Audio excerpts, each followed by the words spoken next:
Hello everyone, welcome back. I'll be your SimCFI, and in today's video we're going to be doing a VFR flight from McNary Field to Portland International using the A2A Comanche 250. Now we've got a lot of stuff to cover before we actually get into the airplane, so let's get started with that. So let's start with Sky Vector. We'll start planning the route. We have McNary Field down here in this Delta airspace in Salem, Oregon, and we're going to fly north towards Portland International, which is a Class Charlie airport. So let's right click on McNary, click on Plan, it drops a point. Right click on Portland International, Plan, drops a point, drops the route. Now you can also see the heading will be 006 and the distance is 44 nautical miles. So let's start by looking at more detail now. At McNary, identifier is SLE, control tower is 119.1 with an asterisk.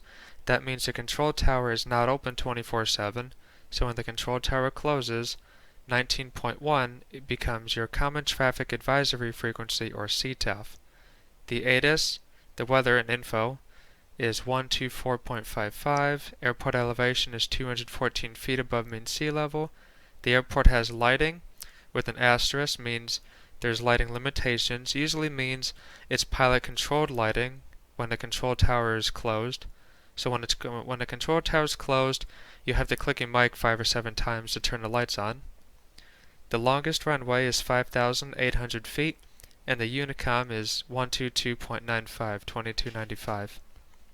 It's also got the McMinnville flight service station that you can reach here, and the Salem RCO means it's a remote communications outlet, and so you can tune into that on 122.6 and you can call up flight service. So if you need anything from flight service like opening or closing a VFR flight plan, or if you need en route weather, you can tune into that frequency, say McMinnville Radio, Comanche, 2 Juliet Hotel, and they'll start coming back to you and you have a conversation with them there. So now let's take a look at Portland's info. We got, starting at the top, we have no SVFR, no special VFR. Special VFR is a clearance you can get if the ceiling is below 1,000 feet or the visibility is less than 3 miles, which constitutes basic VFR, and so you can get a special VFR clearance to leave. So we got Portland International, PDX, Control Tower 18.7, no asterisk, so they're open 24/7. And then they have, it looks like another tower frequency, 2377, so it's probably determined on which direction you're coming from. The ATIS is 128.35, and then this is a military frequency, which is on UHF instead of VHF. The airport's at 31 feet mean sea level. The airport is lit. The longest runway is 11,000 feet, and Unicom is 2295. So starting with McNary, since the tower closes, and the tower is kind of the reason we have this Delta airspace, the Delta airspace is going to usually revert down to Echo airspace, which is controlled airspace still, but very loose restrictions. And we'll cover that a little bit later.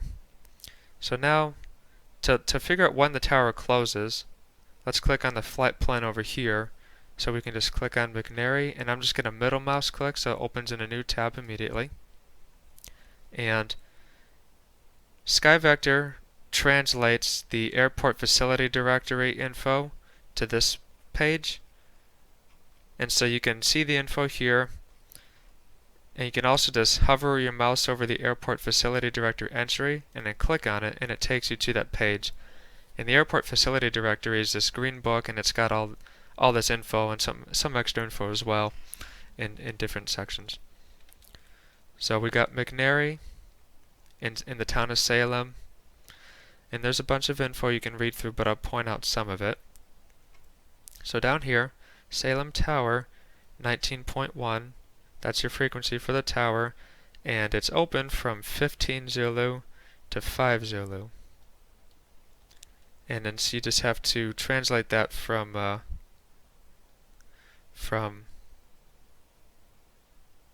local time. And then the airspace is Class D to the surface from 1500 Zulu to 5 Zulu, so the same time as the tower is open. And in other times, outside of this time frame, it'll be Class E airspace, and so that's how you can figure that out. And in this other info, like I said, it's always good to read through the remarks. Might tell you if there's fuel or not, and bird hazards, heavy concentration. Alright, so let's leave that page. So now let's talk about starting to get en route. So when we're planning the flight en route, let's start talking about weather. So weather en route, we have KSLE, that's our identifier for McNary, and here's PDX. So this is our departure point and our destination. And just looking at the green dots, this is on the home page with METAR selected. You see the green dots that indicates VFR.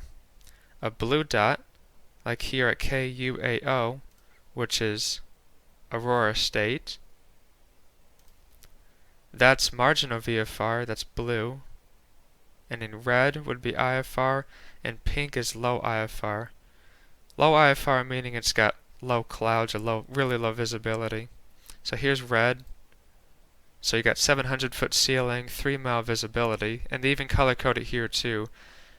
The 700 feet ceiling is shaded red because any ceiling below 1,000 feet is going to be IFR. And the visibility is 3 miles, and that's colored in blue because 3 miles is the minimum for VFR. And so between 3 and 5 mile visibility, they'll color that blue. And then low IFR, ceiling 100 feet, visibility quarter mile. So that's really low IFR. You're going to get into the clouds just about right after takeoff, and quarter mile visibility can't see much anyways. So looking at our flight, it looks like Portland just changed to marginal. Ceiling is now 2,800 feet. So Salem, we got, this is on the 29th at 10:56 Zulu. Automatic report, winds are 2803 knots, 10-mile visibility. There's a broken layer at 4,400 feet, overcast 10,000. Temperature is 11 Celsius, dew point 6 Celsius. Altimeter 3011. Remark A02, that means it can record or detect precipitation. And then we look at Portland, 29th at 11:26 Zulu. Winds are 3103 knots, 10-mile visibility. Broken 2,800 feet. Overcast 4,200 feet. Temperature 11 dew point 7. Altimeter 3012. And then en route, Aurora State's right in the middle, and they've got a ceiling of 3,000, visibility of 10. And so you can see how the clouds kind of go down as we go further north, at least towards Portland. So we'll have to keep that into consideration as we go along. You can also see these wind barbs also tell you the wind speed and direction. Look at these arrows, these barbs as an arrow with these tick marks coming off the end being the feathers, and this is being the head. So the wind is coming from the west, and this is a small tick mark, and so that's 5 knots. A larger tick mark would be 10 knot increments. Let's see if we can find one nearby. So over here at KBNO, see it's one long tick mark, and so that's 10 knots. Here's a good example. So at KALW we have 10 and then 5, so there's 15 knot wind from the south. And here, when you see the red line like that, that's showing the gust factor. So right now at KPDT, the winds are from southwest at 15 knots, gusting to 20 knots. That's what that shows. And then also looking at the rest of the symbol here, we got temperature 51, dew point 43. That's in Fahrenheit. The METAR is in Celsius. Keep that in mind. Visibility is 10 on the left side here. The ceiling is on the right side, 4,400 feet. Your altimeter setting 3011 is listed up here, and this is the airport identifier. Looking at KALW, these three dots over here means rain at different intensities.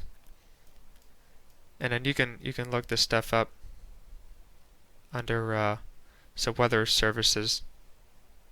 If you search up aviation weather services, we get this advisory circular.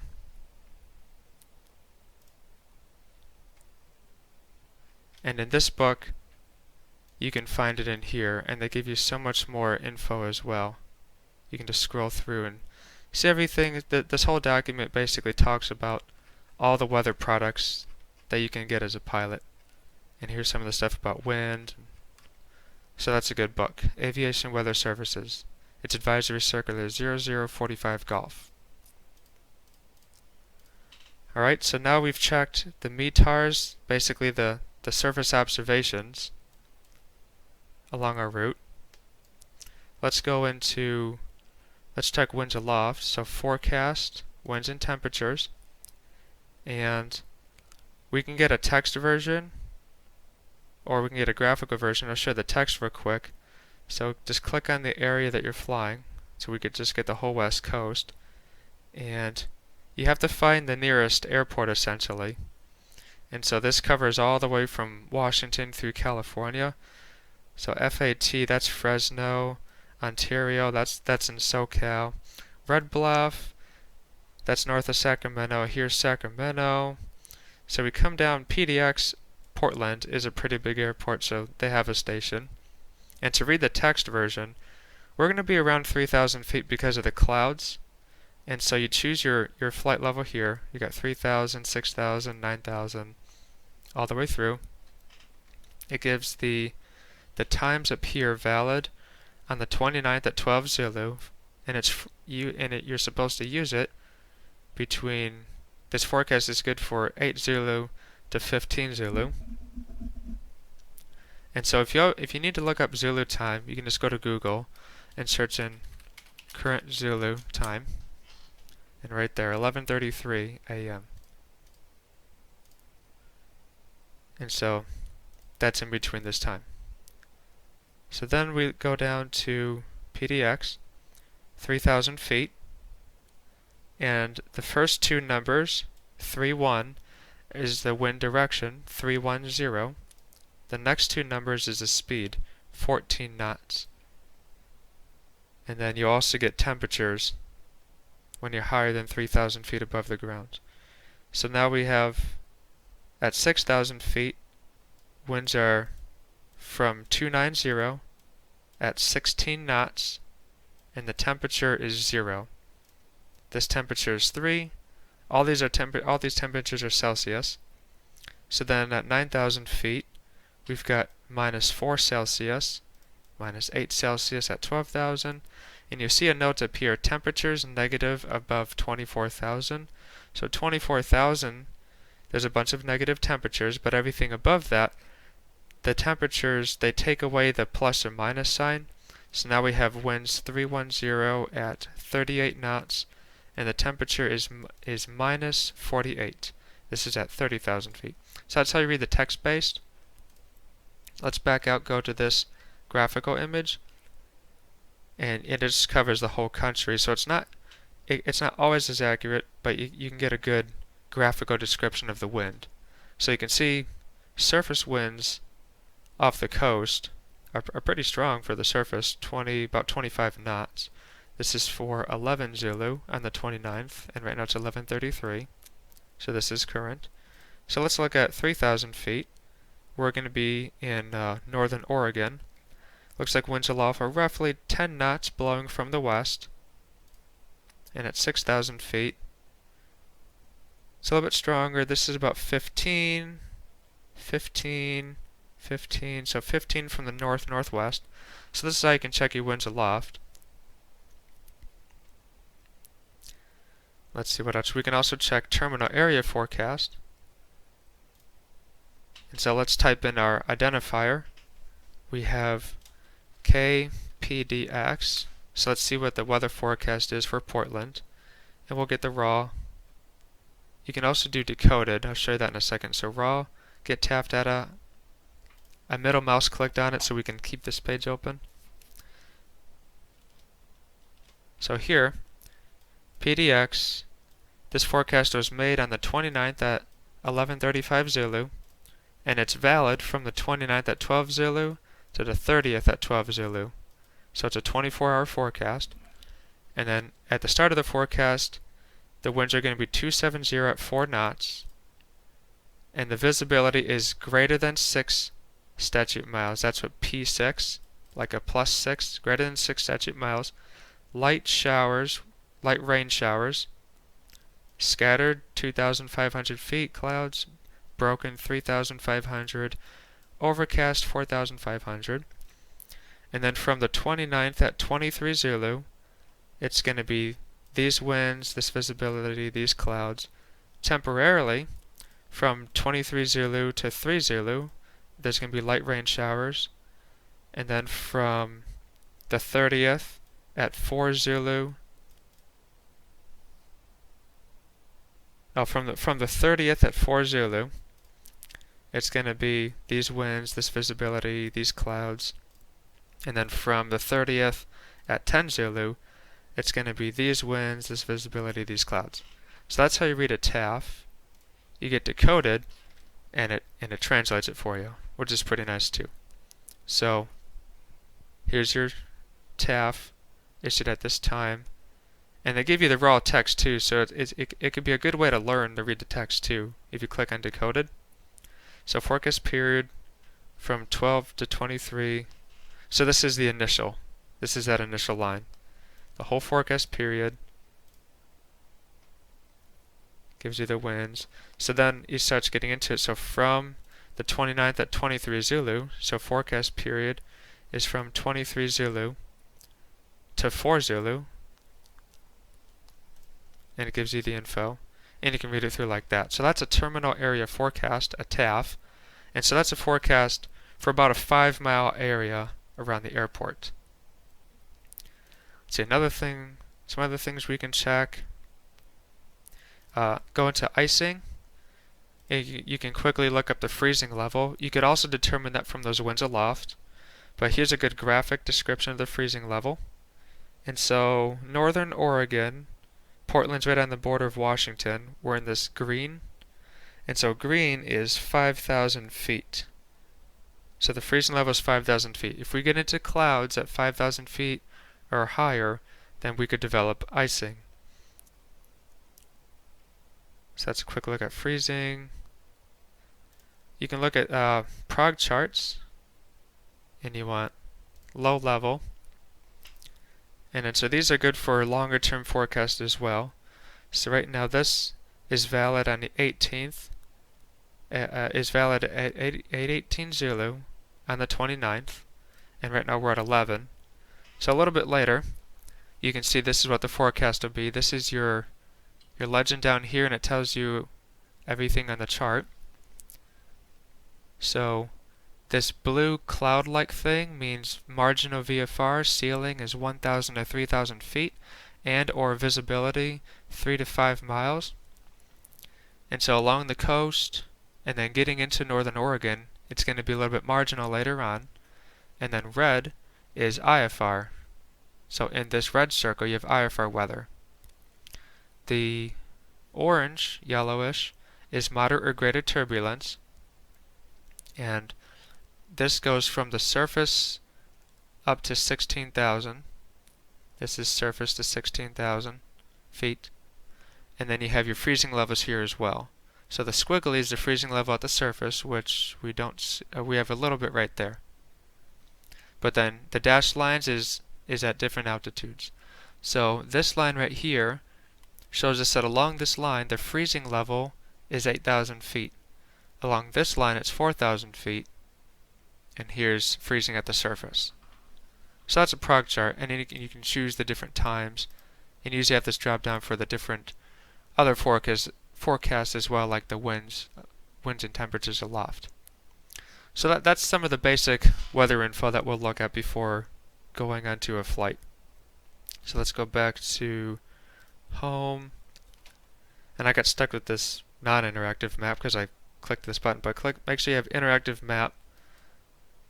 I usually like the interactive map better. Alright, so that's done with weather. So now the next thing we'll look at en route is what altitude we're going to fly at. So there's not a whole lot of terrain. It's all green.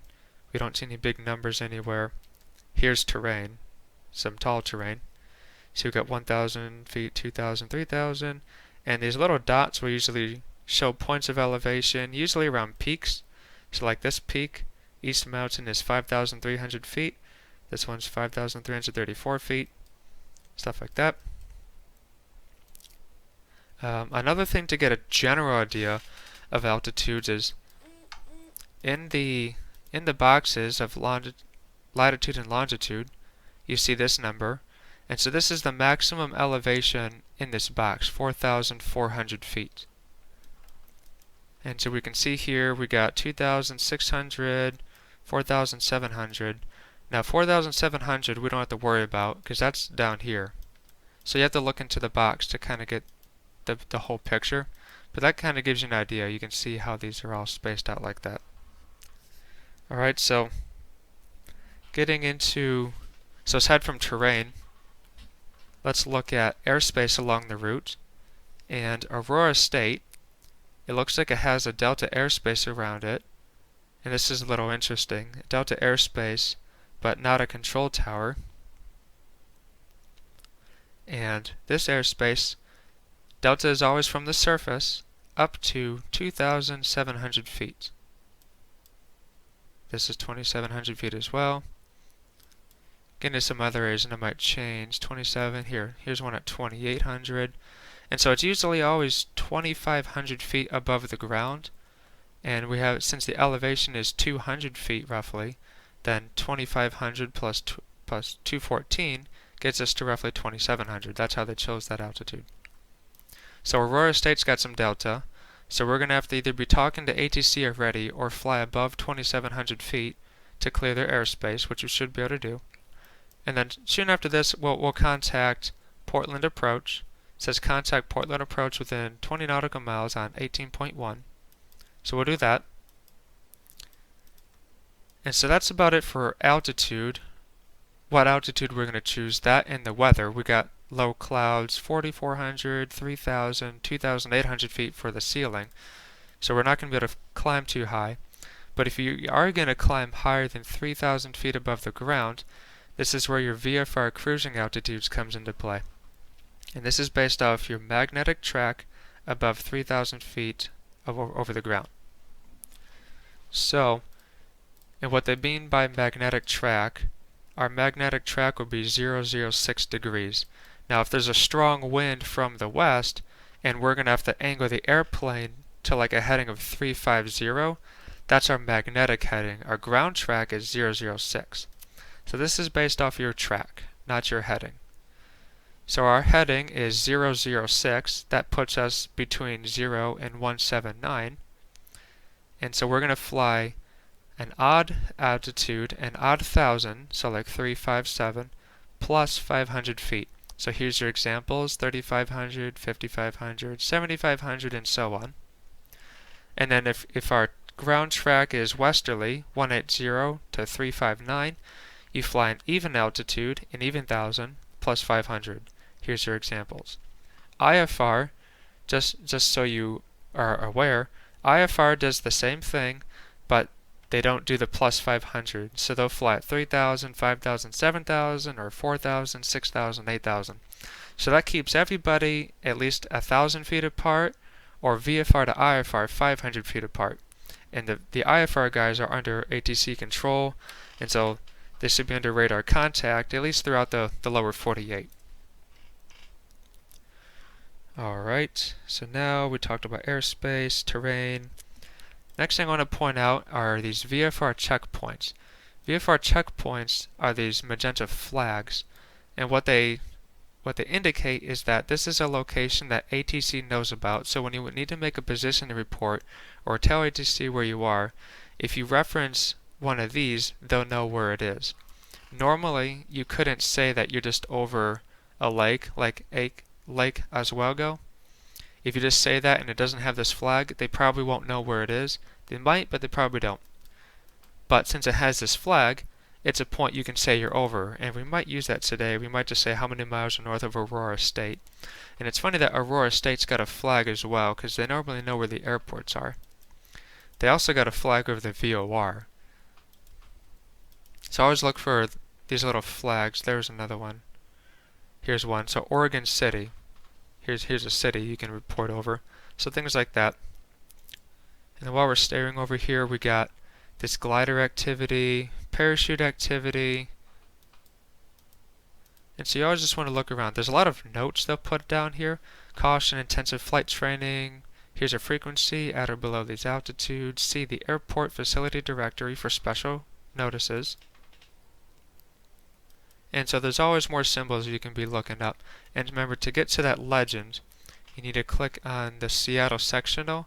And before I do that, I want to show you this. See this white box? It says inset. Normally you find this around Bravo airports to indicate that there's a terminal area chart available. This one you have an inset. So we have to go to the sectional, which is Seattle. Just close that box. And here's our legend up here, which tells you glider operations, and then it'll have the same symbol but different letters for different things, and just more things.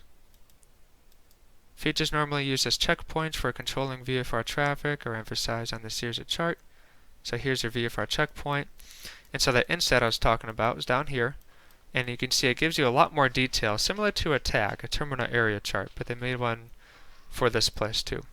And it just gives you more detail. That's all it is. So I'll zoom back in. I'm going to go back to World VFR because it's just nice having all of them stitched together, unless you need that sectional. One thing real quick.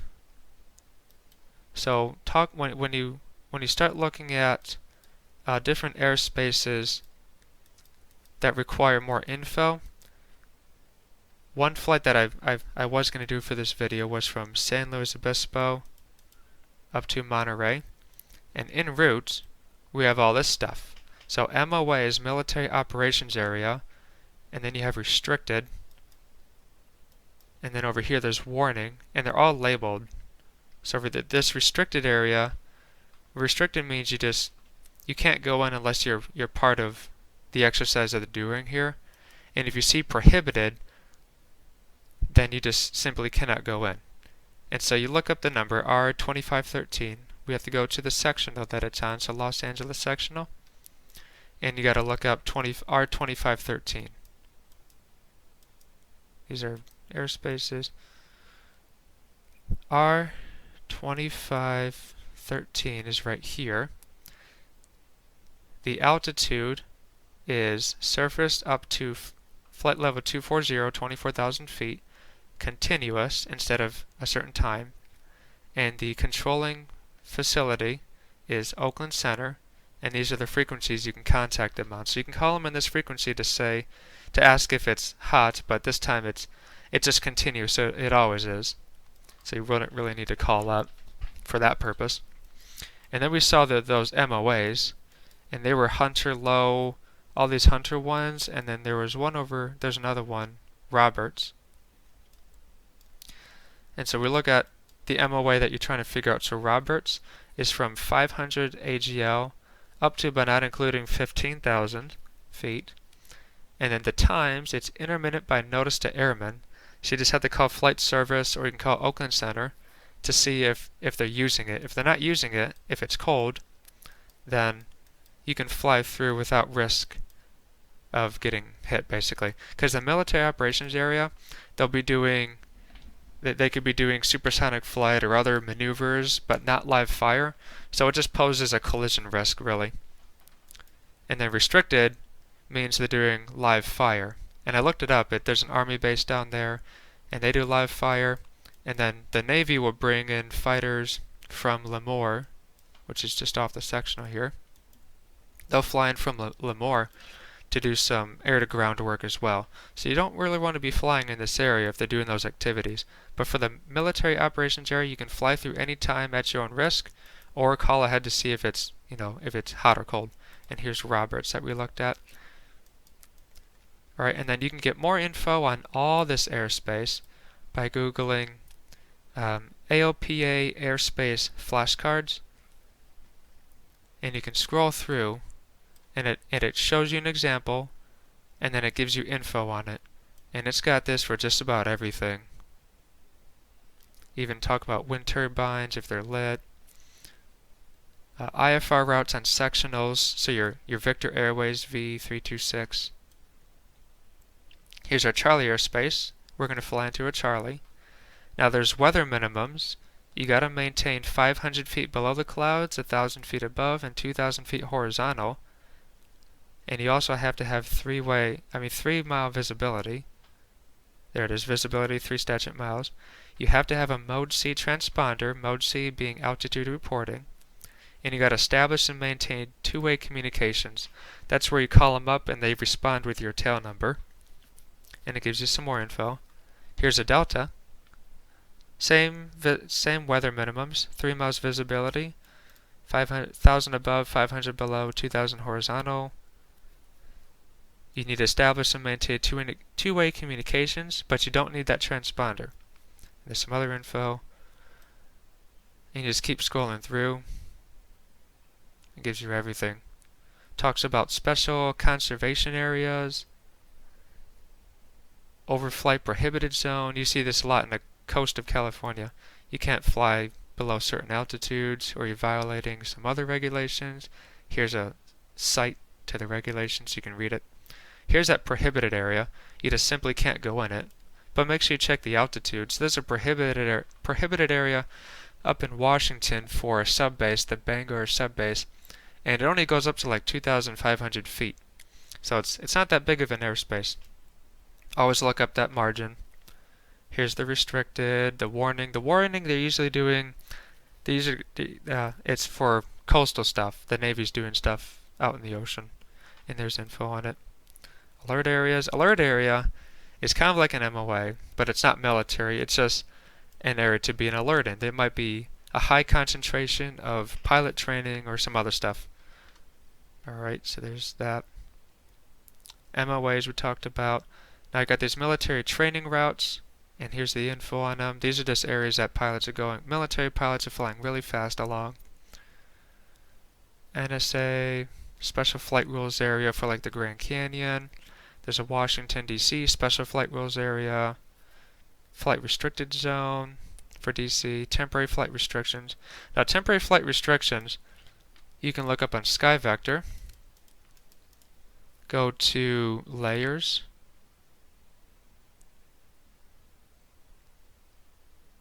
And here it is right up here, temporary flight restrictions. And then you can hover your mouse over and see it's effective 25th of April from 13 Zulu to the 1st of May at 14 Zulu, from 4,100 feet to 18,000 feet, valid for 2 days. You can click on it, and it takes you straight to the FAA page. This is the official details on it, and it gives you a little more info on it. And if you're with ATC, like a center or approach control, they'll vector you around if you're not supposed to go in, but you should be aware of those. Alright, so let's get back up to our flight now. And the next thing I wanted to talk about is taxi diagrams. So let's look at the taxi diagram for McNary. Let's pull up the flight plan, middle mouse click, and over here, airport diagram. So you want to figure out where you are, and then they'll tell you how to taxi. They'll tell you what taxiways they use, and you just have to draw an imaginary line, or if you have a physical chart, draw an actual line, and see where you need to go. And this also gives you frequencies. So we have ATIS is 2455, tower, ground control. Now ground control, remember, if it's 121 point something, they might just say 0.9 and so they might say contact ground 0.9, and that means 121.9. So there's some extra info here. And then we'll look at Portland. Middle mouse click on the name. Here. Rotate clockwise, zoom in. So we're probably going to land 28 left. And you land, and you want to see where general aviation parking is. So general aviation, there's an arrow, it's over here. So you can expect to take a certain route around there, or they might take you to some other ramp. And so if they take you somewhere initially where you don't want them to go, just tell them you want to go like over here instead, and you have to describe that, or name the facility you're going to, like Atlantic Aviation or something specific like that, and they'll give you a route to that place. If you wanted to go to the fire station, they might tell you to go there. These X's means I think it's closed. I don't know how to get there. And then you got more frequencies. Alright, so that's a taxi diagram. We'll be using this once we get started with our flight. Alright, so that covers everything for the ground portion.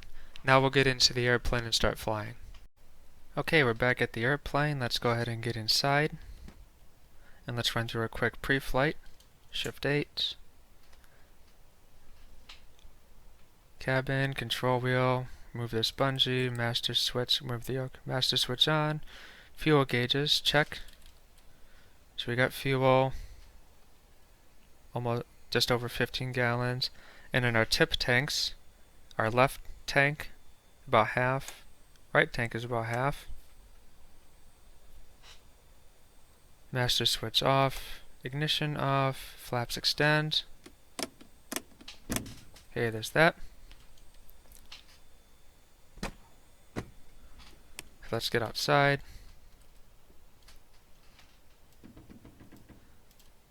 Check to make sure everything's here, all put together. Fuel in the tip tank, strain the tip tank. Right landing lights, tie downs, wheel chocks.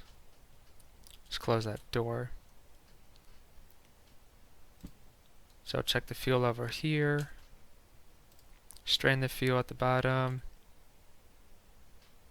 Checking the prop for damage.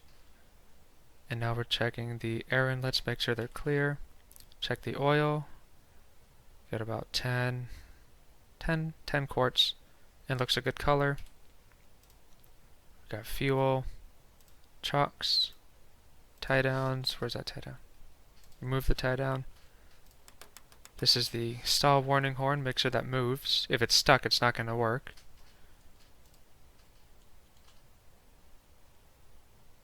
We didn't turn the pitot heat on, but if we turned it on, it would be red for warm.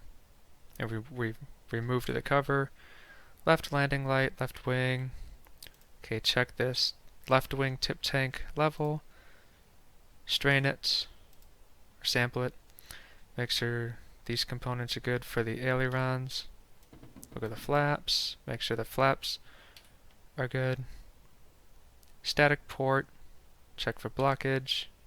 Remove tie down. Check all the hinges. Check the connections for the rudder. Look at the trim tab. Lock the door. And we're back in the cabin. So make sure this door is actually closed.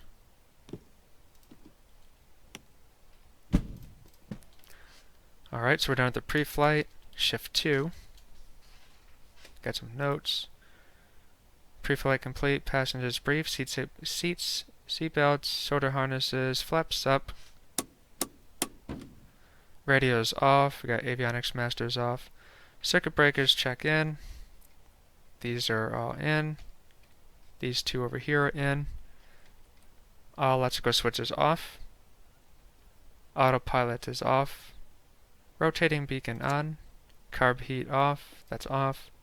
Fuel selectors desired tank. We'll just leave it left for now. Gear switch down. Engine starting. Throttle cracked. Mixture rich. Prop full. Master on. Check gear lights green right there. Fuel pump on, check pressure, then off, so on. Fuel pressure is rising.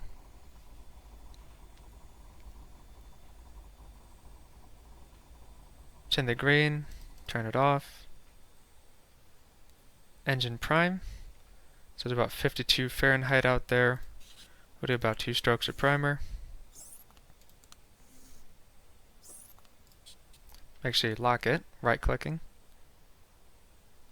Max to both. Clear the area. Start the engine. So we're clear.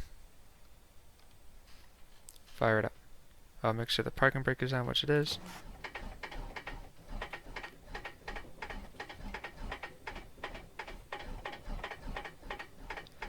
Forgot the magnetos. There it is. I make that mistake a lot on the Texan too, when you get these separated systems. Alright, so bring that idle down. Temperature's in the green because I flew it recently. Pressure's in the green. Fuel pressure's green. We got fuel quantity, positive charge. Cylinder head temperature will come up. Suction is at an appropriate level, around just over 4. Starter oil pressure ammeter mixture lean. I'll just pull it out about halfway. See, that brought the idle down, so that's good. Avionics on. Now for taxi, make sure the radios are on. Transponder and ALT. Now, especially at towered airports, and it says it in the current version of the AIM, Chapter 4, Section 20, I think it is. It states that you should leave your transponder on ALT or its Mode 3 setting all the time. It's kind of a new thing now. Just leave it on ALT the whole time. It used to be standby and then ALT. So we have it for 1200. That's our VFR code. Okay, altimeter set. Transponder ALT. Okay, altimeter set. So make sure we listen to the ATIS. So now with ATIS, you might want to write it down. The info. Remember, we're going to listen for the information name at the beginning and end, the letter, and then whatever we're interested in between. So let's get these radios set up. So remember, COM 1 I usually have my communications, and COM 2 I usually have the weather. So let's get the ATIS. ATIS for McNary 2455. 2455. Switch that over. Let's get ATIS for Portland 2835. There it is. Let's get ground for McNary. Ground is 0.9, 121.9. There's that. And then tower for McNary is 19.1.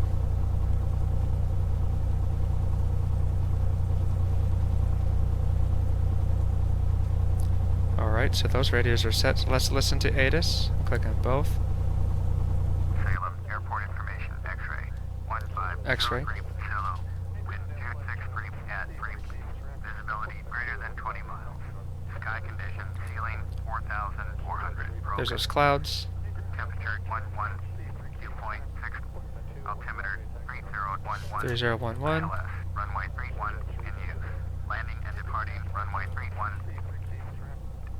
VFR aircraft say direction of flight. All aircraft read back hold short instructions.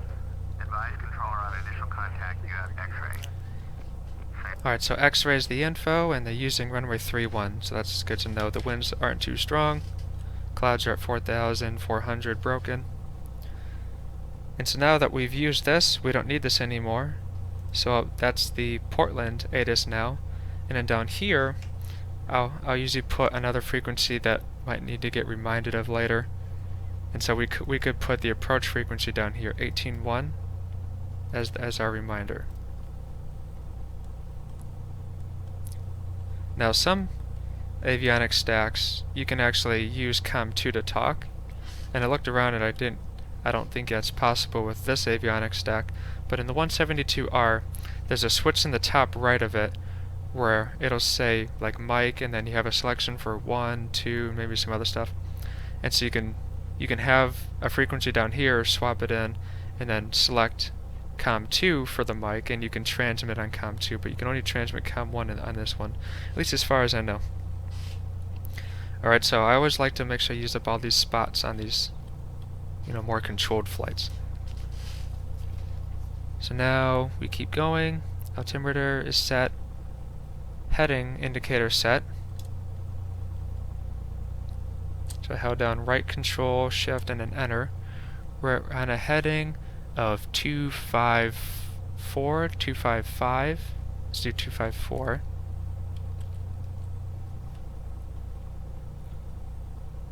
So 2425, and we need to set this a little bit. So push to set the card. So we click it, and then on mouse wheel for 254, right about there, and we click it again. So now we can use the heading bug. And they're using runways 31, so we'll set that. We'll set our course of 006, which is right there. That north is 0. And this is 5, 6, this is 10 degrees, 20, 30 degrees. So this is all set. Landing gear indicator is green again. Radio, we did our ATIS, parking brake, release, test the brakes on the roll, and then we'll get to the run-up area. So now we can't just start going, we have to call the tower. I mean, not the tower, the ground. So we're on 121.9, so I'd say ground, Comanche 822 Juliet, taxi to the active with X-ray, or ready to taxi with X-ray, and you gotta tell them where you are. So that's the other thing we gotta figure out too. So there's the tower to the right. We're facing west. Let's pull up this diagram. Here's the tower, it's to our right, and we're facing west. So there's somewhere over here, and so we could just say we're on the east ramp. And so to do that again, we'll say ground, Comanche 822 Juliet, east ramp, ready to taxi with X-ray. And now let's see what they give us. 121.9. Taxi, depart north. Salem, ground, Piper, November. Remember, don't do everything they say here. They say Piper. You want to say Comanche. Piper, November, 822 Juliet Hotel. Taxi 2 and hold short of runway 31 via taxiway Charlie Foxtrot. Contact tower on 119.1 when ready.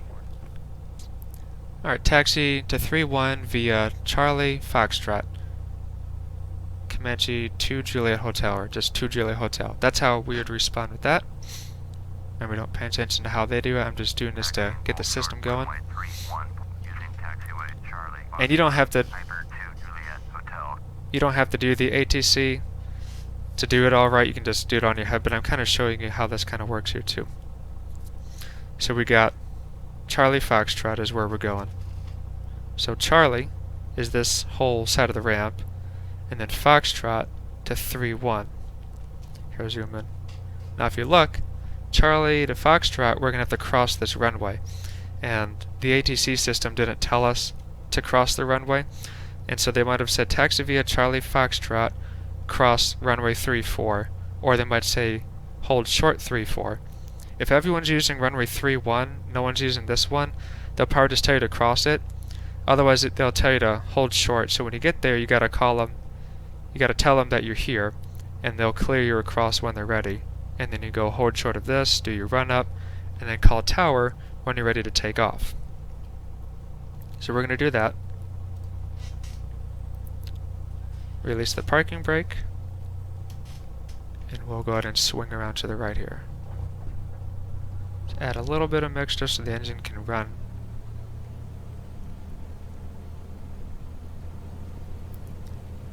Now as I'm taxiing, for turning to the right, right wing down ball to the left, left wing down ball to the right, and the heading indicator is turning the proper direction. We'll test our brakes. Brakes are good.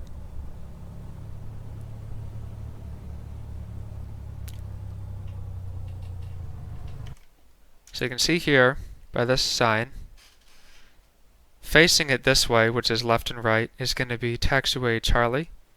The black background is where you are. The yellow background is where you can go. So if you make a right-hand turn here, you get to hotel.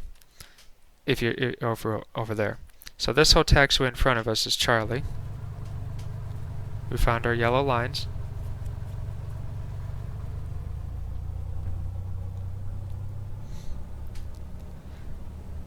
And while we taxi, I'm using prepared version 3.2. This is the A2A Simulations Comanche 250 using Orbix Pacific Northwest Scenery, the region, and I recently got Rex Soft Clouds. And they provide a nice little upgrade from the default. Default prepared clouds aren't that bad though.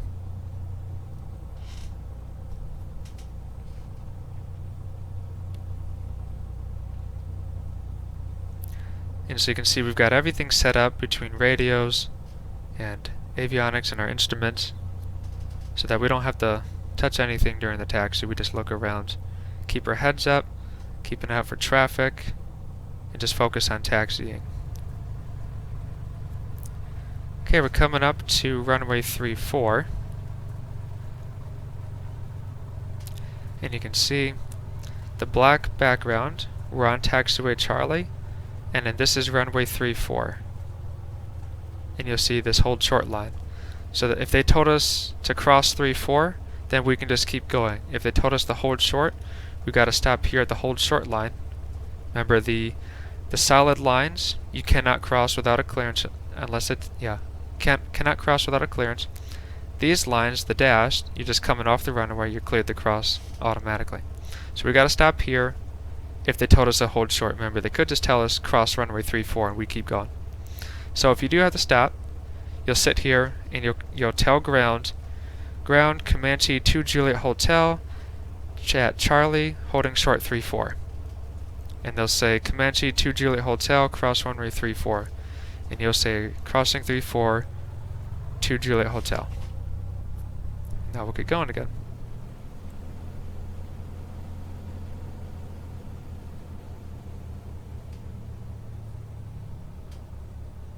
You always want to remember to look left and right.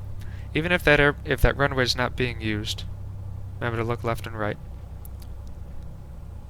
Same with all your taxiway intersections. Just like driving, anytime you're crossing another potential path, you want to make sure you clear all around you. So now here, we're on Foxtrot now, and if you turn left here, this taxiway is Alpha, and it goes down that way. And you can see that here we're on Foxtrot, there goes Alpha. Alpha crosses the runway. And you can see when you're at a midsection of the runway, you'll see the sign like this. So if you're at Alpha going here, to your left is going to be the end of runway 34. To the right is the end of runway 16. So if you're at this sign and you're trying to get to the end of 16, which is taken off right to left, you got to taxi all the way down that way, which will take off and you can go this way.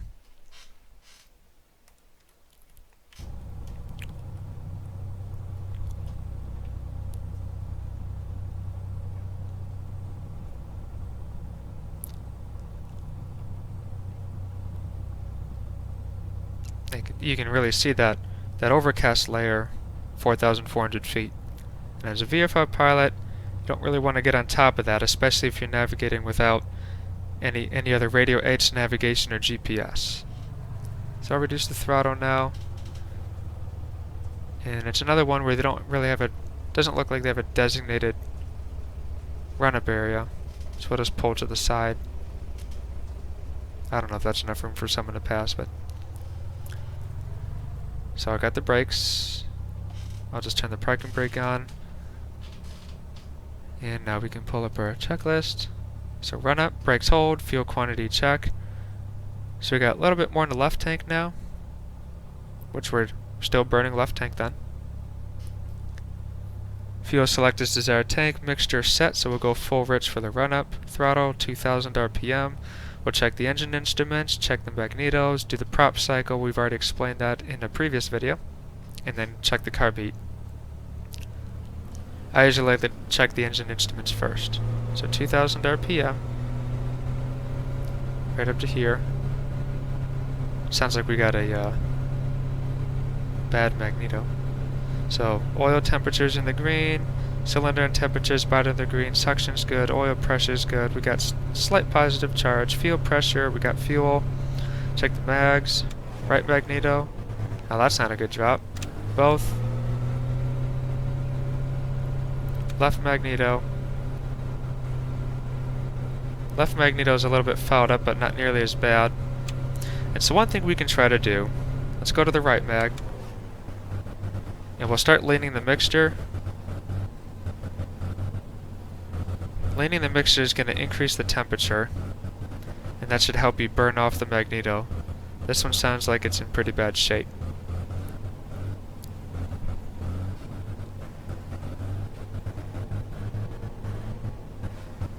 And so you can sit here for a while doing this.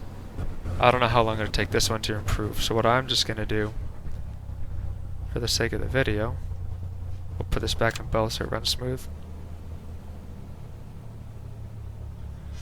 I'll go Shift 7, spark plugs. Some plugs are fouled, try leaning out during ground ops, which we did, just not enough. And actually, yeah, I'm going to change these out. I'm going to go to the fine wire. They're more resistant to the spark plug fouling. Alright, so that should solve that. Let's go back to 2000. Alright, that sounds a lot smoother. Right mag, 100 RPM drop, back to both. Left mag, 100 RPM drop, back to both. That's within the 100 RPM max drop and a 50 RPM difference between the two. We already checked the gauges, carb heat, we got a RPM drop, and prop cycle, looking for a drop, a rise, and a drop, and nothing on the windscreen. Not drop there, drop here, oil pressure. So there's a drop, that rose, that dropped, and we got nothing on the windscreen. So now, bring the throttle to idle. I like to bring it to the stop to see how the engine will idle. Give it a second. It's idling okay. Back to 1000. I'll lean it real quick. Next page. Okay, flight control is free and correct. This is very important.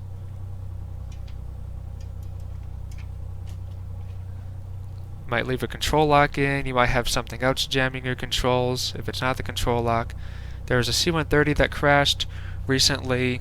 They had night vision goggles, like propping their elevator back, and it helps them with the loading in the back of the plane to keep the elevator up, and they forgot to take that off and it caused a crash. So you always got to check your flight controls are free and correct. Free meaning they move throughout the whole range, and correct meaning they move the proper ways. So left aileron is up when the yoke is left, right aileron is up when the yoke is right, so on, back, forward. That's correct. Fuel select its desired tank, we're good. Fuel pump on, and we'll do lights as well. Since we're down here, the checklist doesn't call for lights. Carb heat off, mixture rich. Since we're at a lower airport, if we were at like maybe 3,000-4,000 feet and above, you're going to want to, during your run-up, lean till you find a better power setting that gives you more power. Okay, prop set, that's full. Engine gauges check, everything's the temperature in the green. Trim tab neutral. Okay, there's trim tab neutral. Flap set, which is 0. Door latched. And we have our seatbelts on. Alright. So now we get to depart. So now we have the tune-up tower, which is 19.1. We'll switch that over. And then we can we'll put in the approach frequency here for when we need it later. 18.1. So now, since we're all ready for takeoff, we already got the tower tuned, and we'll request takeoff. So what we're going to say is, they have a different name actually. Salem Tower, not McNary Tower. So we'll say Salem Tower, Comanche 822 Juliet Hotel, ready to go at 3-1 north departure. And whenever you contact someone for the first time, you give them the full call sign. So when we contacted ground, we said it, and then they came back with something, and we probably said something back to them, and we just say 2 Juliet Hotel. Once they abbreviate your call sign, you can abbreviate it too, down to the last 3. So they'll come back and say, Comanche 2 Juliet Hotel, cleared for takeoff, runway 31, north departure approved. Or right turn out approved, since north, that'll be to the right, something like that. Salem Tower, Piper, November 8. Maybe use Comanche, not Piper. Hotel, ready for north departure at runway 31. Piper, You do it like that too. 22 Juliet Hotel, cleared for takeoff, runway 31, departure to the north, approved. So then we'll say, cleared for takeoff 3-1, north departure, 2 Juliet Hotel. Cleared for takeoff, runway 31, Piper 2 Juliet Hotel. So now we look right, check final, look left, check the other way. You never know what people are going to do with the airplane. You don't know if ATC is going to see everything. It's always your responsibility to see and avoid traffic.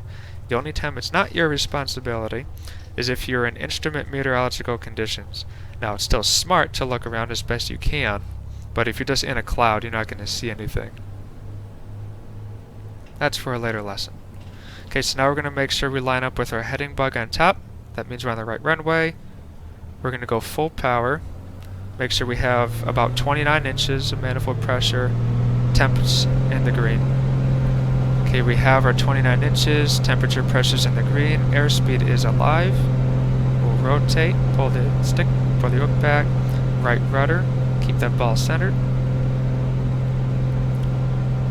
Now you could go positive rate of climb, gear up right now, but we got a longer runway. If the engine fails right now, might be able to get it back on the runway, gear down.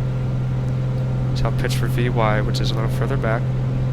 I'll go gear up now, tap the brakes, gear up. And so that's a personal decision you can do if you want to delay that gear retraction. I'll click it so it's neutral. So or you can hold it off like I did. Okay, let's turn on course. And you can turn on course 400 feet above the ground, that's the minimum. Okay, so we're over 1,000 feet off the field. Fuel pump off, check the fuel pressure, it's holding. Turned a little bit past our course. So we're going to course now, and then we're going to pitch for about 120, which is a en route climb. That gives us better visibility and better forward speed and cooling. And then we'll reduce the RPM for noise, flying over all these houses. So about 2,500 RPM, that's good. Piper 2 Juliet Hotel, you are leaving my airspace, frequency change approved. So that's us telling them that we're leaving the Delta airspace. And so we can change frequency, we don't have to do anything anymore. Let's pitch back a little bit.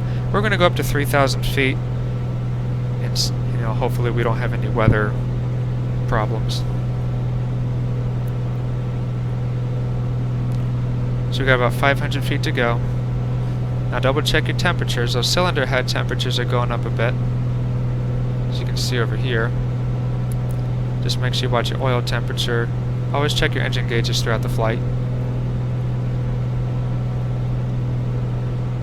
Let's go ahead and turn our landing lights off.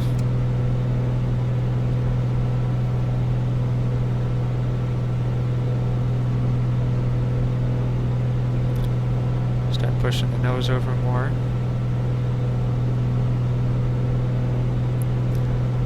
Okay, we're going to trim. And now let's reduce our power to our cruise setting. 3,000 feet. Let's look at page 69 here in the Comanche manual. 3,000 feet. Let's do 65% power. 23.5 inches of manifold pressure and 2,100 RPM gives us 65% power. What that also gives us, we'll rotate this around, go up a page. So 65% power, this line, at 3,000 feet should give us a true airspeed of about 168 miles per hour. So this gives you an idea on your speed. And then this gives you your range, 65% power, 3,000 feet. You can go about 850 miles. Here's a rate of climb with 2 different weights. And here's your landing distance. And so you figure out your temperature, you draw a line up. It gives you the example here, the directions, with the dashed line being the example, but the different letters for the different steps. So you draw a line up to from your temperature to your altitude, over to your weight, follow that down parallel, follow that across to your headwind component, and follow that down to the headwind component if there is any. And so that's landing distance. Here's our cruise setting. Here's weight and balance to make sure you're within weight and balance. Here's an example of how to do it. So that's real brief into that. So we're going to do 23.4 manifold pressure, 2100 RPM. So throttle back first. There's 25, 24, 23.4 is right around there, 2100 RPM.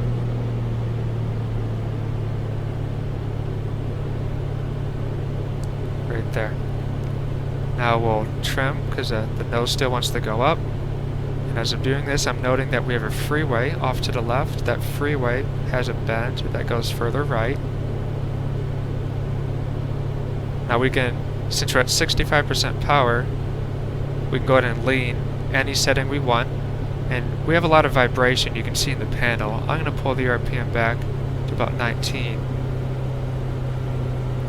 That'll smooth it out a bit. And I'm just going to pull the mixture back until it runs rough and then push it in. So there.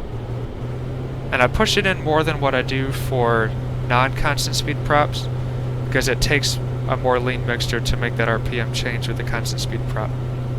But any mixer setting does not matter as long as the engine runs smooth. So there's a river off the wingtip. Here's a freeway. This is the town we're leaving, Salem. Got some other small towns. We're going down in altitude. Let's go back up. So now we look over here. We left the town of Salem. The road, the freeway bends to the right. Here's that river. Should see an airport. Maybe, maybe not. Pitch the nose down real quick, see if we can see it. Yeah, there it is. Right here. That small airport. Let's climb back up. And we're not being controlled by anybody, so we don't really have to maintain an altitude. Even if you're just getting flight following, you're not required to tell them you're changing altitudes. It is a nice courtesy though. In case we're at a cruise speed, we're leaned out. And now another situation that you could have happen is you leave the delta, and before you leave, they might ask you before takeoff if you want to be handed off to departure. And in which case, if you said yes, you'd make sure you have the proper departure frequency tuned in, which is on the airport facility directory.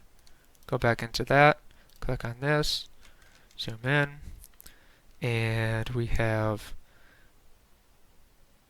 so approach departure control is 25.8. When they say contact departure, they'll say that, or they'll say the frequency as well.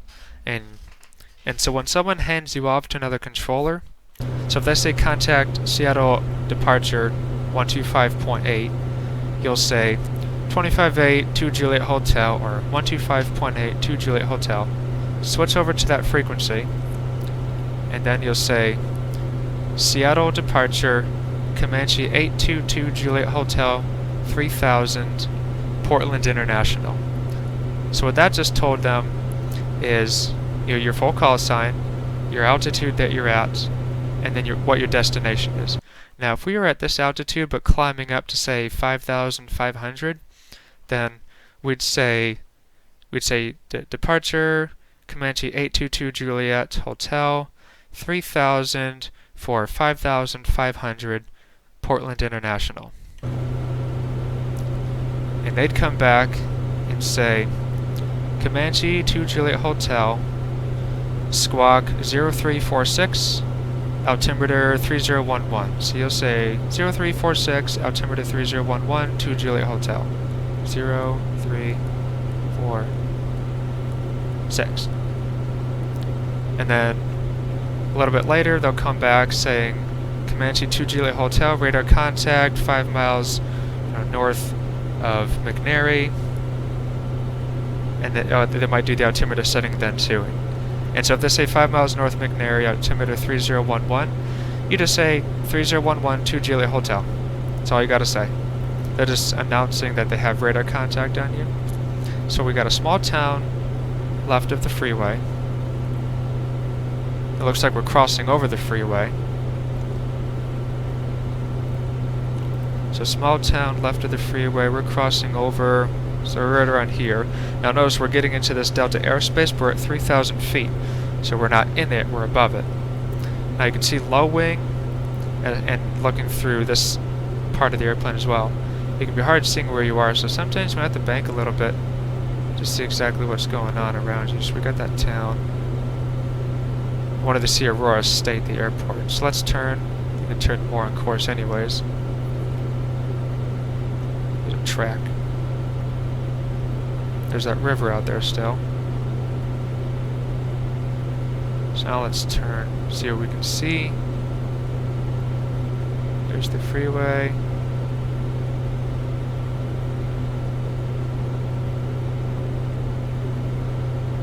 There's another road and a railroad track going through.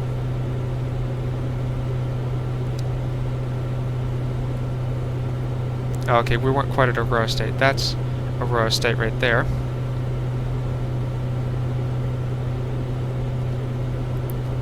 So now we'll turn on course, look at the chart again.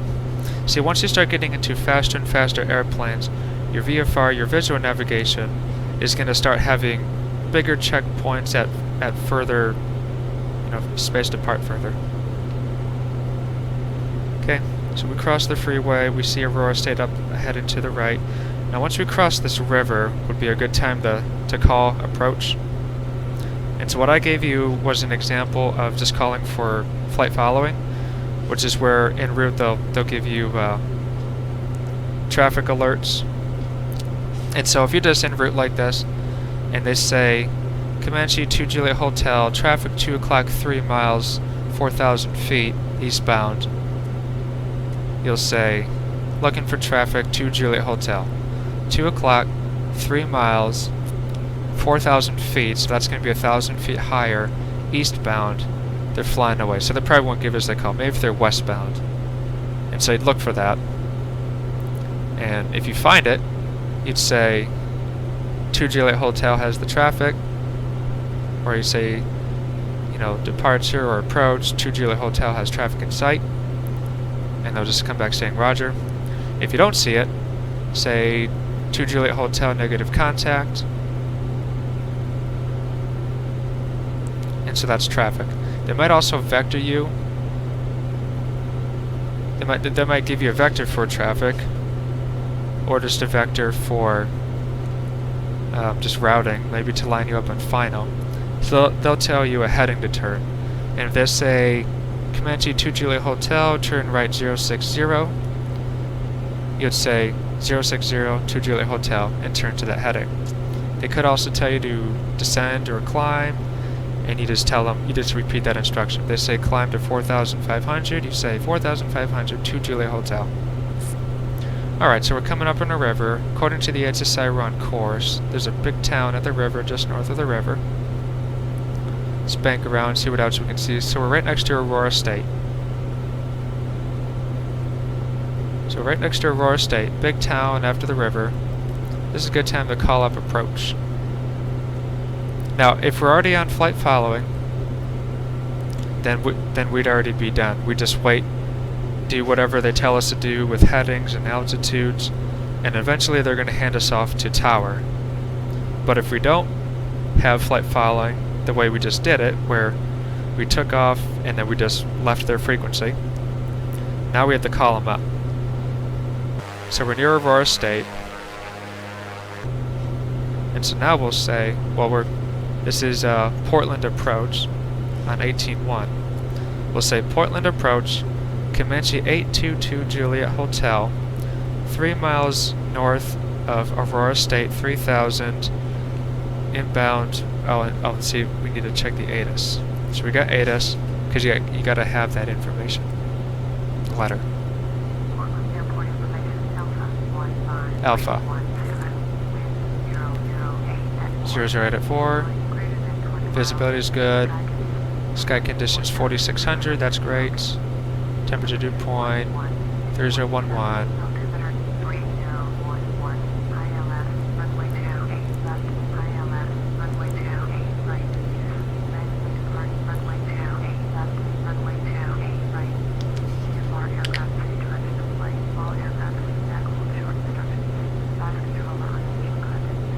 So they're using runway 28 right and left. VFR aircraft have to say direction of flight, read back all hold short instructions, advise on initial contact, you have Alpha, and it also just changed, as you can see scrolling through. So now it's Bravo. What's the time? Oh, well, the in-game time is like 30 after. A lot of times the ATIS will change at the top of the hour too. We gotta get back on course here. So the freeway goes through. Starting to see a small lake. So let's get on course here. Let's go to that inset now. That'd be a good thing to do. Freeway, the Bassa Lake, okay.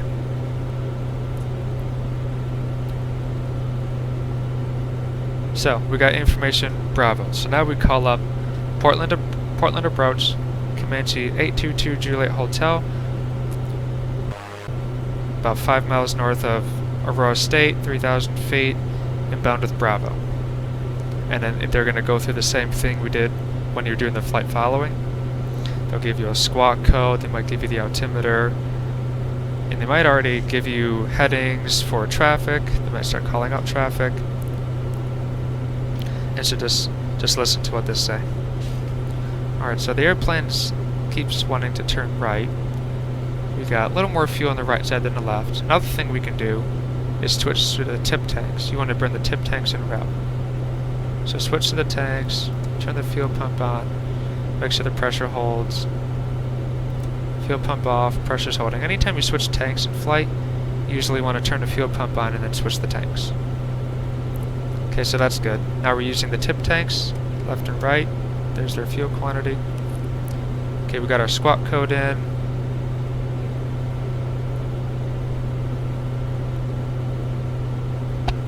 So we're coming up over this body of water.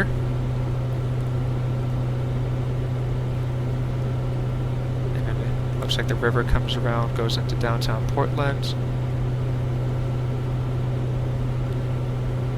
So we're probably over this lake now. Here's the terrain that curves around the river. Downtown Portland's over here. Right here, I think, yeah. Portland downtown. That's a helipad on top of a building, probably. Convention center. So we're over this lake. Lake Oswego. So we're on course, because our course line goes over that lake.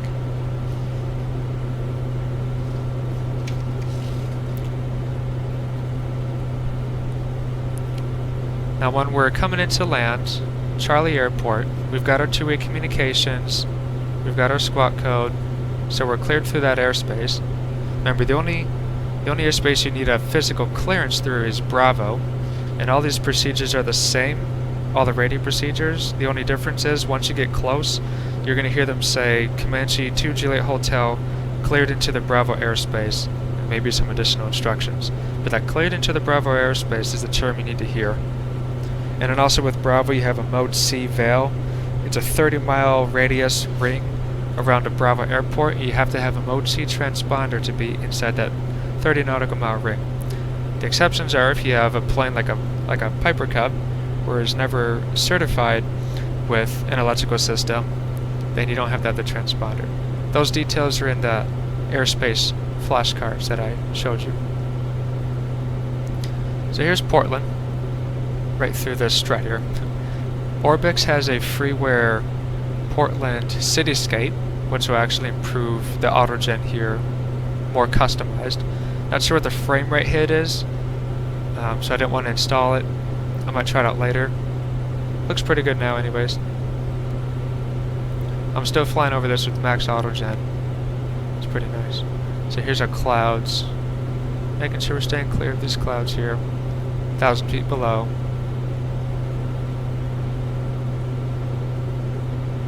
Or 1,000 above, 500 feet below, 2,000 feet around them. And we make sure we have at least 3 miles visibility. So we have all those criteria. So we're coming in here, start looking for the airport. So I see a big river out front, large bridge, like a large road. You can see the airport's right here. And so you can confirm all that, going into the chart. Here's that large bridge that curves. There's another one over here, big river. There's our big airport. There's a smaller one over here. Make sure you land at the right airport. Ours has like 3 different runways, that other one just has 1. It's out there somewhere. Alright, so we need to start slowing down and descending. So let's pull the power back to 15 inches. Remember, if we just pull the power to idle, we're not really developing enough power to generate enough heat to avoid the shock cooling. So 15 inches is usually a good descent number. Now I'll start trimming. And I'll pull the RPM back a little bit more to about 1,800 or so. You don't want to operate with very low manifold pressure and very high RPM for too long.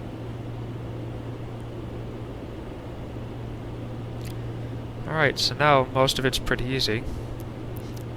Now we're just going to contact. They would tell us, Comanche 2 Juliet Hotel, contact tower on whatever frequency. Remember, there's 2 frequencies.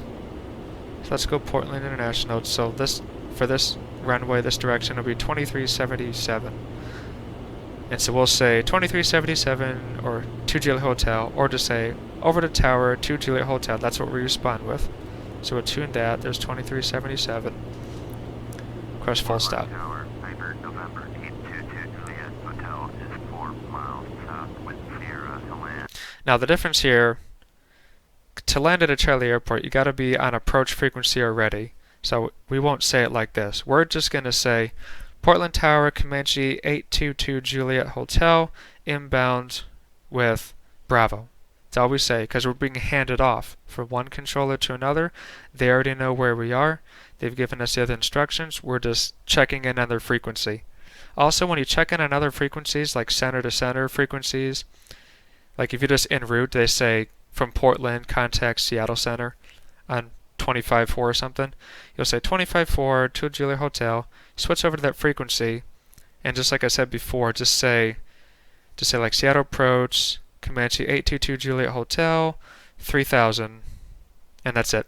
If you're just level and cruise and you get handed off, don't say with you at this altitude, stuff like that. Just avoid all those other words. So here, remember, it's just inbound with Bravo. Piper, November 822 Juliet Hotel, Portland Tower, make left base, runway 28 left, altimeter 3011. Alright, so we'll say, Juliet Hotel, cleared. so we'd say left base 28 left, 2 Juliet Hotel. Remember, we don't have to repeat back the altimeter all the time, just this clearance, or this instruction. Left base, 28 left, 2 Juliet Hotel. And then they just cleared us to land, so we're going to say clear to land, 28 left, 2 Juliet Hotel. Runway 28 left. Cleared to land, runway 28 left, Piper 2 Juliet Hotel. So we got to get down.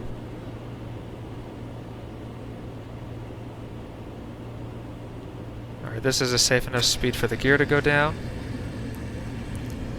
So this is 28 left right here. We're making a left base for 28 left. Flaps all the way down. We're in the white arc. We got to get this down. Alright, gumps. Gas. Proper tank. Oh, we got to get those to a main tank. Gas, undercarriage, green. Mixture, full. Prop, full. Seatbelt switches. Pump, lights. Is our switches. Landing checklist complete.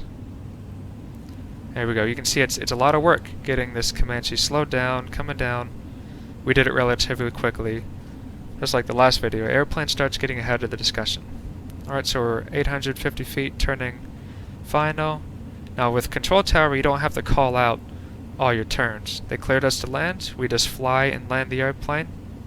And then when we land, they might tell us like the state intentions, and that'll say, and that's when we say we're taxiing to general aviation parking or taxiing to Atlantic aviation, a specific place. Or they might just switch you right over the ground immediately, and then you'll tell ground that stuff. So 85 miles an hour, good final approach speed. I'll trim, confirm the gears down again. You always want to check that at least twice. Getting a little bit low, so I'll add some power. Trim. Alright, that was a little too much. So now we're over the threshold, power to idle. A little bit of right crosswind, so left rudder, right stick. Keep the nose going straight down the runway. Pull it back, hold it off. There we go. Mains, nose wheel. Now I let go of the rudders right before we touch down on the nose wheel. Okay, exit runway when able. Now we saw on the taxi diagram that you want to check before you get here that general aviation parking is off to the right somewhere. So we'll exit right, because you could just exit left.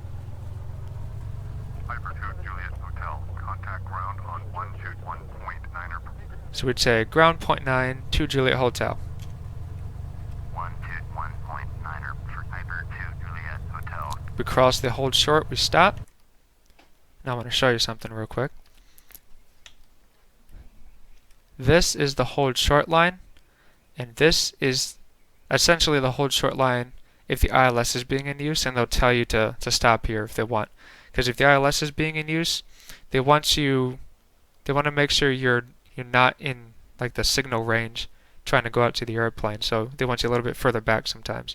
So all you have to do is clear the hold short line, come to a stop, clean up the airplane, contact ground, and then this is where you, especially at a big airport like this, you want to pull out a piece of paper or something and write down the taxi clearance they give you. So on pause, we stop the airplane. We'll just hit the parking brake real quick. Pumps off, lights off. Transponder, we always stay on ALT. Flaps up, lean the mixture, contact ground 0.9. 121.9. Alright, so now we're going to say Portland ground, Comanche 822 Juliet Hotel. Clear at Bravo. Now clear at Bravo 6. Taxi to general aviation parking. And they're going to come back and tell us where to go.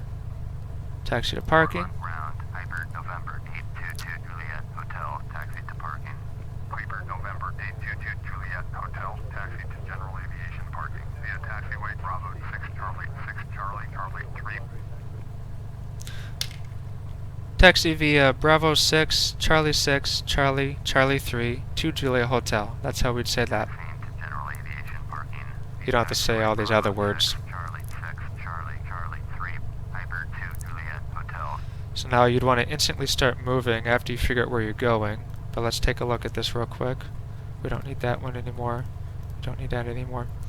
So we're off here. We're at Bravo 6 off the runway. He said Bravo 6, Charlie 6. Oh, he's having this turn around, it looks like.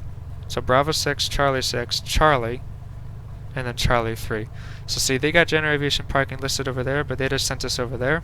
And I did that intentionally. I knew they were going to do that because I wanted the slightly longer taxi to show you some of the stuff. And so we write this down. That's where we're going to go. Now look, we have to cross this runway again, and then we have to cross that runway. So like how I explained in the first one, the system didn't do it, but in real life they'd say, you know, taxi via all those. Cross runway 28 left, hold short of runway 3.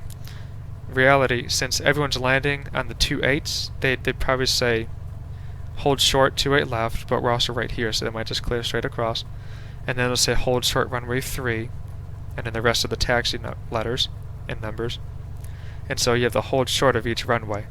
Now sometimes the runways will be close enough together, I can show you an example, where they might just clear you across two different runways at the same time. And I think the only way they can do this is if the runways are close enough. So we'll look at Sacramento Executive, and right here, let's zoom in. So usually we park over here, we'll taxi out here. They say cross runway 16, runway 12. And so when we read it back, you just say taxi to runway 2, like so we'll say taxi via Alpha Mike, cross 1612, 2 Juliet Hotel. These are close enough together, they usually use this runway anyways. So just do what they say essentially. So we acknowledged it. We're already ready for taxi. We did that before we contacted them. Now you have to be mentally ready to do all this stuff pretty quick once you get off here, or at least move to the side, because you might have airliners coming in behind you. This is an international airport. So now, you know, if there might be traffic right behind you, so you might have to sit here for a minute and hold short. But once you're sitting here, and they'll tell you when to cross. So they say Comanche 2 Juliet Hotel, cross runway 28 left. Okay, crossing 28 left, 2 Juliet Hotel. That's how we respond. A little extra mixture so that engine likes it. And we'll taxi across. Now we said Charlie 6, which is what you're on now, Charlie C3. Now, if you need to know left or right, you just look at that chart again. Which we left over here. So we're coming across, we got to make a right-hand turn on Charlie to get to Charlie 3. So right on Charlie. We looked left, we looked right.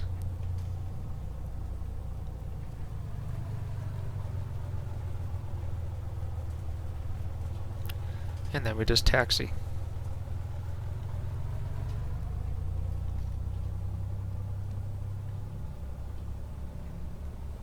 So in this video,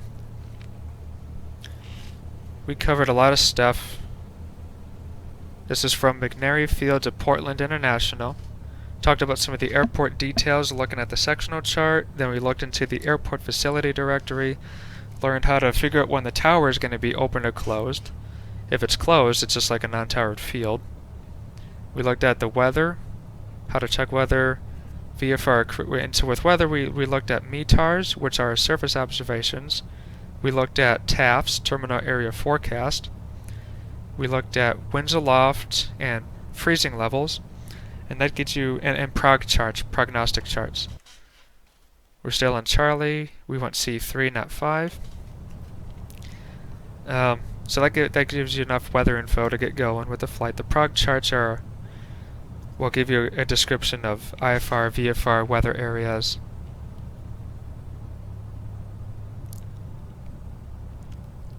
So now, let's see, Foxtrot. Yeah, we need to cross Foxtrot still. Okay, we talked about looking at airspace and terrain along the routes. VFR cruising altitudes. The reminder for that is east is least, west is best, least being odd, west being even. So an easterly track, magnetic track, you're going to use an odd altitude plus 500. A westerly track, you're going to use an even altitude plus 500. Talked about Class Charlie airspace and Delta airspace. Pointed out the airspace flashcards from AOPA. Okay, here comes Echo. Look left and right now. And then we talked about that little Portland inset that they gave us. So here's the next runway. So if they cleared us across it already, we just keep going. But otherwise we gotta stop. And once you get here, say ground, Comanche 2 Juliet Hotel at holding short of 3, runway 3 at Charlie. And they'll say Comanche 2 Juliet Hotel, cross runway 3 at Charlie. And we'll say crossing runway 3 at Charlie, Comanche 2 Juliet Hotel. Or just 2 Juliet Hotel. I hate the last 3 of this tail number. It doesn't roll easily off the tongue. Okay, during the flight we talked about how to depart a Delta airport from a parking spot, so contacting ground, getting ATIS and all that, taxiing, and then just taking off, and then Delta, you just fly away and you're good to go. Departing a Charlie airport, you take off, and then they would tell you to switch to departure frequency, so you make sure you have that loaded up. Then you contact departure, tell them the same info. And so now, and then we talked about getting VFR flight following, where you're just with nobody in the air and you want to contact center or arrival, or approach or departure. So like when we were going to call up Seattle Center, we'd say like Seattle Center and just tell them our location and let them know our destination. And then they give us flight following from there. They'll give us traffic advisories. And then, but if we're with nobody and we're coming up to the Charlie airport, it's kind of the same. Make sure you get your ATIS.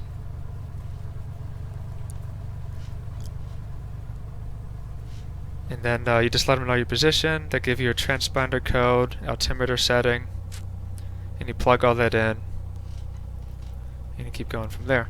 Remember, for these controlled airspaces, Delta and Charlie, you have to have two-way communication, which means they come back with your tail number. If they say aircraft calling standby, you don't enter. Or if they say your tail number and they say stay clear of the Charlie, then stay clear of the Charlie. And now we're on the ground at Portland and we're taxiing to our spot. If you have any questions at all, feel free to put them in the comments below. I love answering your questions. I want to make sure you guys understand all the info. This was a lot of info on this flight. Leave any feedback for the video. And hope you guys enjoyed it. And I'll see you in the next video. Turn off the avionics. Ground the mags. Mixture routes.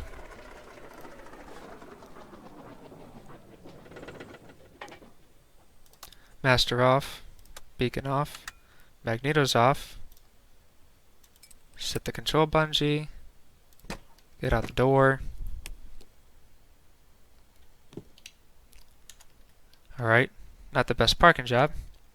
So let's empty the plane, close the door, and attach our tow bar. And right now I'm pulling the yoke back and to the left like I'm pitching up and turning left. And just play with it from there. Now I'm pushing forward. Forward and right, forward center. And right about there. It's a little off center, but we'll call that good. Tow bar off, tie downs, wheel chocks. And welcome to Portland International Airport. See you next time.